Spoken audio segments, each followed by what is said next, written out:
ചരിത്രത്തിൽ ഇതേവരെ ഇല്ലാത്ത രീതിയിൽ ഗവൺമെൻറ് ഉദ്യോഗസ്ഥന്മാർ അല്ലെങ്കിൽ ബൂത്ത് ലെവൽ ഓഫീസേഴ്സ് എന്ന് പറയുന്ന ആളുകൾ, അവരൊരു അർദ്ധ ഗവൺമെൻറ് ഉദ്യോഗസ്ഥരാണ് മിക്കവരും തന്നെ, അവർ ആത്മഹത്യ ചെയ്തുകൊണ്ടിരിക്കുകയാണ്.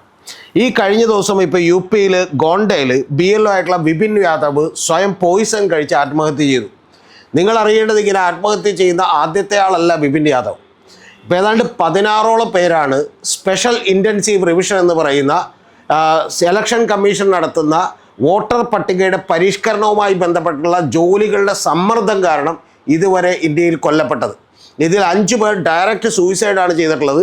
നമുക്കറിയാം, കേരളത്തിലെ ഒരു സാധാരണ പാവപ്പെട്ട ഒരു സ്കൂളിലെ പിയൂണായിരുന്ന ഒരാൾ, അദ്ദേഹത്തിന് ഏതാണ്ട് 1400ഓളം വീടുകൾ അല്ലെങ്കിൽ 1300ഓളം വീടുകളിൽ ഫോം വിതരണം ചെയ്യണമെന്ന്, 1300ഓളം ആളുകൾക്ക് ഫോം വിതരണം ചെയ്യണമെന്ന് ആവശ്യപ്പെട്ടു. ആ ആവശ്യപ്പെട്ടതിൻ്റെ അടിസ്ഥാനത്തിൽ ഏറ്റവും ഒടുവിൽ ജോലി സമ്മർദ്ദം താങ്ങാനാവാതെ അയാൾ സ്വയം ആത്മഹത്യ ചെയ്തു.